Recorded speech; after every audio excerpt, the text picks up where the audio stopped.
Champions dropping soon, there are going to be a lot of new players, possibly such as yourself, who want to learn competitive Pokemon. One of the biggest challenges when it comes to competitive Pokemon is team building. As fun as it might be to play with your favorites, that doesn't mean you can put them all on the same team and expect it to work. Unless they look like these. I genuinely have no words to describe how weird you are.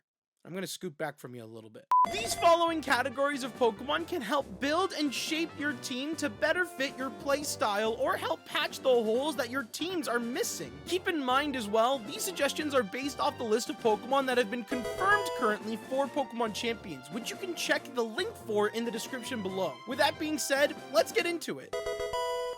Going first in any game puts you one step ahead of your opponents, and in Pokemon, it's no different. The speed stat of all 4 Pokemon on the field help determine who's moving first, and that can be the difference of obtaining a solid lead or not over your opponent. Establishing speed control can come in a variety of ways. Tailwind, for example, is an amazing move that helps double your entire team's speed stat for 4 turns. This has the potential to make slower Pokemon faster than most standard speed tiers, and help faster Pokemon become the natural sweepers they were born to be. Amazing examples of Pokemon with Tailwind are Talonflame, Whimsicott, and Corviknight. Talonflame and Whimsicott are optimal picks because of their abilities, Gale Wings and Prankster, allowing them to use Tailwind first before anyone else. While Talonflame is riskier to go for, since if it's not at full HP, it doesn't get priority to its flying type attacks anymore, it is faster than Whimsicott, allowing some mix-ups and counterplay depending on your build. Corviknight is also great because even though it's a slower Tailwind user, it has a lot of bulk and regeneration to keep it up while you set up your speed control, while being immune to stat drops, but we'll touch on that later. If you are scared about moves like Taunt or want to be able to break focus sashes, Electro Web and Icy Wind are also great options, as they're moves that can hit both opponents for a smaller amount of damage and lower their speed stats by 1 stage.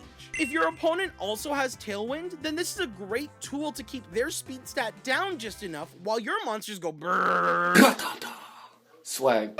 These moves don't need to be on specific Pokemon to be utilized well, but the faster or bulkier the user is, the better. Trick Room now is an interesting one, as it swaps the natural turn order of all Pokemon on the field, essentially making it so Pokemon who have slower speed stats go first. I have a whole video about Trick Room, which you can check here or in the description below to understand it a bit more and why it's a great strategy overall. Solid Trick Room users that are confirmed for Pokemon Champions include Hatterene, as it can't be taunted thanks to its ability Magic Bounce, which reflects status moves back to the user, and for Regiroth, as it can't be faked out thanks to its Armor Tail ability, which prevents all priority attacks that would target your Pokemon from your opponent's side of the field. All in all, speed control is essential for getting your team off the ground, and I think these Pokemon are amazing picks to help boost you to victory. Redirection Pokemon are the literal punching bags of the game, but in a good way. Redirectors are able to send what could possibly be devastating attacks into your setup Pokemon or main sweeper onto itself instead. This tool comes in the form of moves like Rage Powder or Follow Me, both forcing single target attacks to the Redirector Pokemon instead. These Pokemon are usually pretty bulky or have solid supportive tools to help you obtain your team's win condition. Say for example, you have a Lucario out on the field beside a Sinistcha, and your opponent has a Krookodile. Even if both Krookodile and Lucario are max speed, Krookodile is always going to go first, and 1 high horsepower is all it's going to take to get rid of our Aura Farmer. Sinistcha, however, can Rage Powder beside Lucario, allowing Sinistcha to tank the hit instead. And with its effective bulk and defensive typing into the ground type, it can allow Lucario to stay on the field and take out Krookodile instead. Redirector Pokemon right now can include the previously mentioned Sinistcha, who's great at sustaining itself and partner Pokemon thanks to the move Machagacha and its ability Hospitality. Other redirectors in the game to consider, however, include Mousehold, which thanks to its Friend Guard ability can help reduce damage to its partner Pokemon. Volcarona, who has a wide variety of tools to help your team like Tailwind, Will-O-Wisp, and Light Screen, or Clefable, who wishes it was Clefairy, but isn't, proving that not everything gets better when you grow up. And to be completely honest, I can relate to Clefable. Prankster Pokemon can be devastating supports that can elevate your team. Prankster is an ability that gives a +1 to priority for all status moves used by the user, meaning that these Pokemon using status moves can move before other Pokemon. This includes a wide variety of moves and playstyles, such as the previously mentioned Tailwind for a fast and aggressive approach for your sweepers, or Thunder Wave to cripple your opponent's speed stats and possibly stunning them for the turn as well. Prankster Pokemon are so good because of how they disrupt gameplay and try obtaining advantages for their side of the board. Popular Prankster Pokemon include the previously mentioned Whimsicott, but there's also Pokemon like Brimstar who can help set up screens to help with your team's defenses and hinder your opponents with Scary Faces, Thunder Waves, or Parting Shots. Sableye and Meowstic can also set up screens but offer different support options such as Will-O-Wisp or Yawn, so take those into consideration as well if you're looking for a screen setter. Prankster Pokemon are strong tools that, while are not completely necessary, can help add a variety of things to your team at a moment's notice and should be considered if you feel like you need something and need it fast. Intimidate Pokemon are insanely threatening. Intimidate is an ability which, when the Pokemon with this ability enters battle, it lowers both opposing Pokemon's physical attack stats by 1 stage.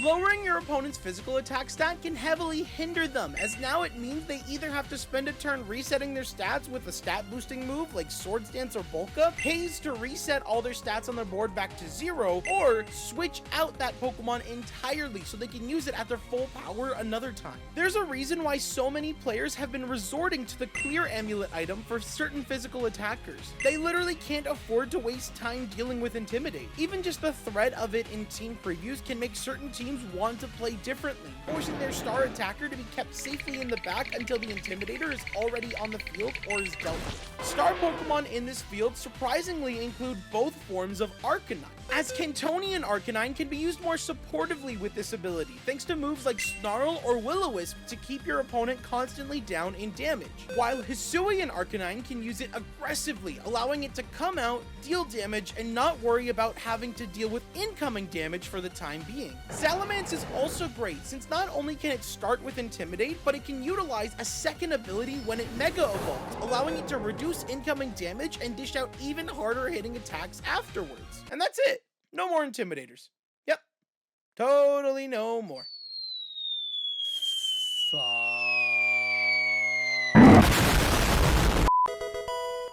Anti-stat Deterrers are Pokemon that scare off stat dropping users like the previously mentioned Intimidators, Icy Wind, or Electro Web users. Thanks to abilities like Defiant or Competitive, any Pokemon with these abilities that get their stats dropped while on the field double their physical or special attack stat respectively. This can scare off opposing Intimidate Pokemon, allowing you to lead with a physical attacker that can run wild without having to worry about losing its attack, in fear of its partner Pokemon becoming even stronger than the intended target. Some Pokemon can ignore these stat drops altogether, however, such as Metagross thanks to its Clear Body ability. Defiant Pokemon like Kingambit or competitive Pokemon like Milotic or Empoleon are great examples of this, as they already have solid attacking stats and can utilize them even more now being able to counter your opponent's stat drops.